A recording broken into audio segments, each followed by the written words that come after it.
आम्ही झालेलं नसल्यामुळं फक्त 56 लाखाची मदत जी आहे ती मिळालेली आहे. नाही नाही, पंचनामे झालेत पण मदत मिळाली नाही अजून त्यांना. आता मी आता 5 मिनिटापूर्वी बोललो, विमा कंपन्यांशी बोलतोय आणि कृषी अधिकाऱ्याशी बोललो की तात्काळ लवकरात लवकर 8-10 दिवसाच्या आतमध्ये त्यांना या नुकसान भरपाईचे पैसे मिळाले. सर नाही, आम्ही स्वतः बातमी केलेली आहेत. अनेक गावं जे आहेत त्याच्यातलं रनाळा गाव आहे, हे निवडणुकीवरती बहिष्कार टाकण्याने मोठ्या प्रमाणावरती नुकसान झालेलं आहे. पण अजूनपर्यंत त्यांचे पंचनामेच केले नाही. मला जर कोणी भेटलं तर मी त्यावर तात्काळ दखल घेईल आणि त्या संदर्भात पंचनामे नसेल केलं तर कारवाई करेल.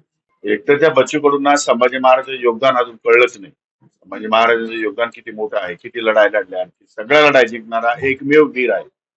त्यामुळे अशा प्रकारचं वक्तव्य करणं म्हणजे त्यांच्या बुद्धीची कीव करायला लागेल मला. त्याने अशा प्रकारचं वक्तव्य करणं योग्य नाही. ते निषेधार्ह आहे आणि त्यांच्या मताशी मी कदापि सहमत नाही. बच्चू कडू यांनी आणखी एक वक्तव्य केलेलं आहे की सरकार हे शेतकऱ्यांच्या पाठीशी नाही, त्यामुळे शेतकऱ्यांनी आत्महत्या करण्यापेक्षा आमदारांना कापून टाकले पाहिजे असं वाटतं त्यांना. तो बच्चू कडूचा बालिशपणा आहे. सरकार जर शेतकऱ्यांच्या बरोबर नसतं तर जवळपास 37,000 कोटी रुपयाची मदत सरकारने या ठिकाणी जाहीर केली नसती. सरकारने जी शेतकऱ्यांना मदत जाहीर केली आहे ती अत्यंत मोठ्या प्रमाणावर आहे. आता ठीक आहे, काही ठिकाणी शेतकऱ्यांच्या अपेक्षा खूप वाढलेल्या आहेत. जेवढ्या अपेक्षा पूर्ण करता येतील सरकार म्हणून जे करायला पाहिजे त्यापेक्षा अधिकचं काम देवेंद्र फडणवीस साहेबांच्या सरकारने या ठिकाणी केलेलं आहे असं माझं मत. त्यांनी राष्ट्रवादी काँग्रेस पक्षाच्या वतीने या नंदुरबार जिल्ह्यामध्ये पालकमंत्री म्हणून काम करतो. संपूर्ण जिल्ह्याचा आढावा घेण्यासाठी पक्षाचे अध्यक्ष सन्माननीय अजितदादा पवार यांनी आदेश केलेला आहे. 4 जिल्ह्यांमध्ये संपर्कमंत्री आहे आणि नंदुरबारला पालकमंत्री आहे, 3 जिल्ह्यामध्ये.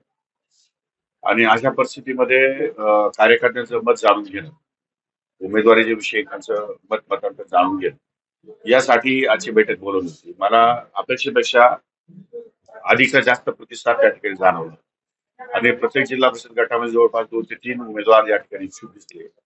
नगरपालिकेमध्ये शहादा नगरपालिकेमध्ये काही लोकांची शहर अध्यक्षांशी मी बोललो आता, त्यांनी पण बऱ्याच लोकांची नावं मला दिलेली आहेत. अशा प्रकारे शहादा नगर परिषद आणि नगरपालिका आणि जिल्हा परिषद नंदुरबार ही स्वबळावर लढण्याची ताकद आमची या ठिकाणी आहे. अशा प्रकारचा या ठिकाणी आमचा सर्वे आहे. परंतु अद्याप राज्य पातळीवर युतीच्या संदर्भामध्ये चर्चा होणं बाकी आहे. ती चर्चा झाली तर त्या ठिकाणी चर्चेमध्ये वरिष्ठ निर्णय घेतील आणि चर्चा नाही झाली तर आमची स्वतंत्र निवडणूक लढण्याची तयारी.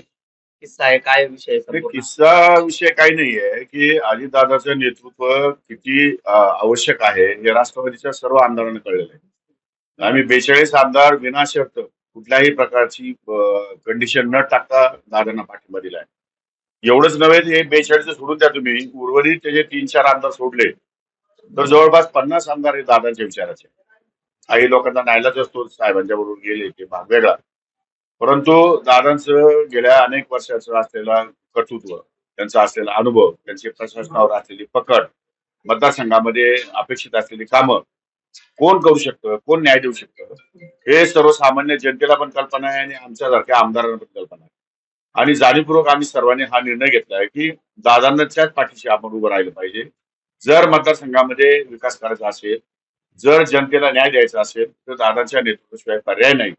ही गोष्ट आम्हाला जाणवली आणि म्हणून आम्ही सर्वांनी एकमुखी दादाला पाठिंबा दिलेला आहे, कुठल्याही प्रकारची कंडिशन न ठेवता, शर्त न टाकता. आक्षेप घेतलेला आहे आणि निवडणुका पुढे ढकलण्याची देखील मागणी जी आहे ती करण्यात आलेली आहे. असं होणार नाही, असं होत नाही. निवडणुका याद्यांमध्ये गोळ असेल त्यांचे कार्यकर्ते झोपा काढता का?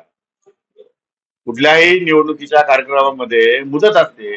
तुम्हाला ऑब्जेक्शन घेण्याची मुदत आहे, तुम्हाला फॉर्म भरण्याची मुदत आहे. तुम्हाला इतक्या नंबरचा फॉर्म भरला तर डिलीट करता येतात, इतक्या नंबरचा फॉर्म भरला तर ऍड करता येतात.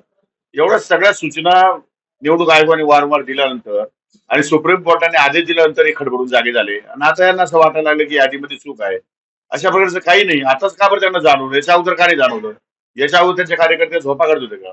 आमचे कार्यकर्ते बूथवर जागे असल्यामुळे कुठे कुठे या ठिकाणी कमतरता आहे किंवा कुठे कुठे नावं या ठिकाणी आली नाहीये, त्यांचे नावं ऍड करणं आणि कुठे या ठिकाणी जास्त नावं झाली आहेत, दुबार नाव आली, त्यांची नावं डिलीट करणं हे कार्यकर्ते त्यांच्या परीने करत असतात. कारण आमच्याकडे बूथवर कार्यकर्ता आहे, त्यांच्याकडे बूथवर कार्यकर्तेच नाही तेव्हा ते कसं सांगू शकते? त्याचा आरोप करणं हा राजकीय आरोप आहे ना, that is what I am saying. हे सगळं पॉलिटिकली आरोप आहे. निवडणुका जवळ आल्या, जिंकता येणे शक्य नाही.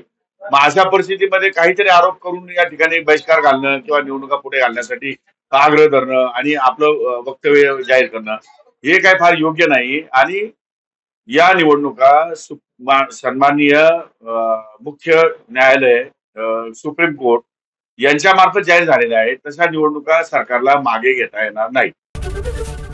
एबीपी माझा, उघडा डोळे बघा नीट.